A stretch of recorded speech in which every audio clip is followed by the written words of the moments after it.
Profissional de segurança do trabalho, você sabe como definir a distância de um isolamento ou raio de isolamento de uma área?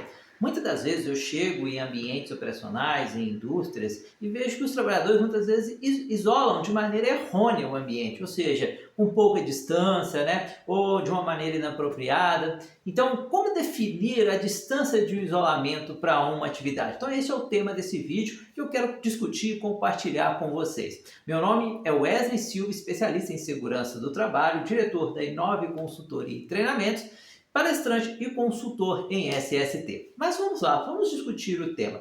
O importante é a gente entender que o isolamento de uma área será uma resposta a um determinado risco. Então, imagine que eu estou fazendo uma atividade onde existe risco de queda de ferramentas. Poxa, se essa ferramenta cair, ela gera uma lesão. Então, a que distância eu devo isolar a área para impedir que essa ferramenta caia sobre o trabalhador? Isso vai variar, dependendo do tipo de ferramenta que eu estou utilizando, a altura que eu estou utilizando e se ela pode se projetar ou não. Imagine que agora que um trabalhador está fazendo uma atividade sobre um telhado e ele está trabalhando com madeiras, madeirites, pranchões, né?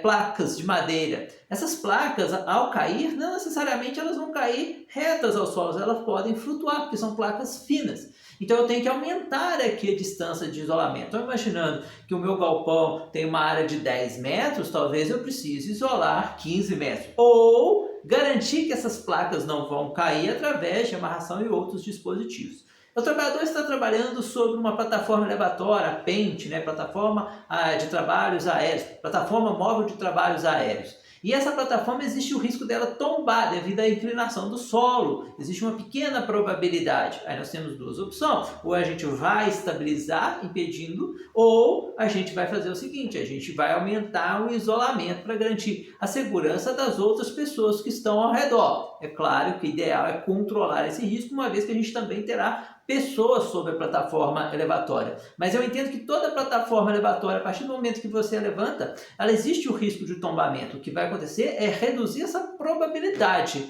né, e deixá-la o mais próximo de zero possível.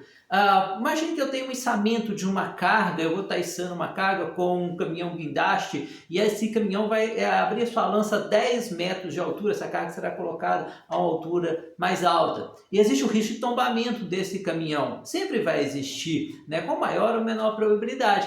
Não, havendo a possibilidade dele tombar, a que distância eu vou isolar essa área se a lança vai ficar a 10 metros? Então, eu entendo que o mínimo seria 10 metros.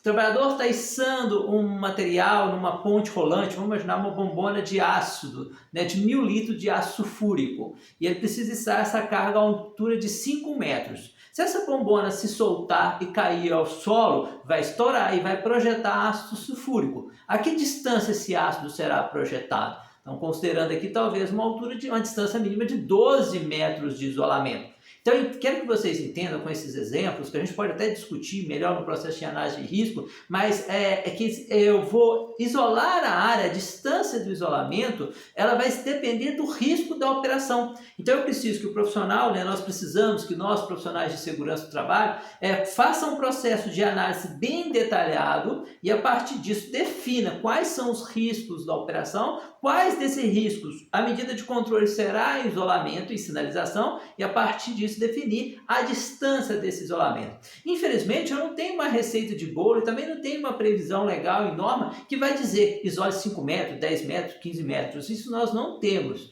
Então vai depender de cada atividade, de cada processo de análise de riscos. Tá? E é importante também deixar bem claro que em caso de um acidente onde o isolamento não foi suficiente, eu isolei a área, mas aquele material ele projetou-se para fora ou caiu, né, e causou uma lesão para as pessoas que estavam fora do isolamento, a pessoa que definiu ou as pessoas que fizeram e definiram o isolamento terão responsabilidade, porque o isolamento não foi adequado. Então, para ser adequado, eu preciso então entender a atividade, entender os riscos da atividade e, a partir disso, pensar na distância de isolamento adequado para cada risco. Então, pode ser que um peça 2 metros, o outro risco peça 5, o outro risco peça 10 metros de isolamento e assim, então, eu vou isolar a maior distância, que seria um raio de 10 metros. E aí eu vou definir o método, se eu vou utilizar fita zebrada, se eu vou utilizar circuit, né? Qual o método que eu vou utilizar para isolar. Espero que esse vídeo ajude você a pensar, refletir um pouco mais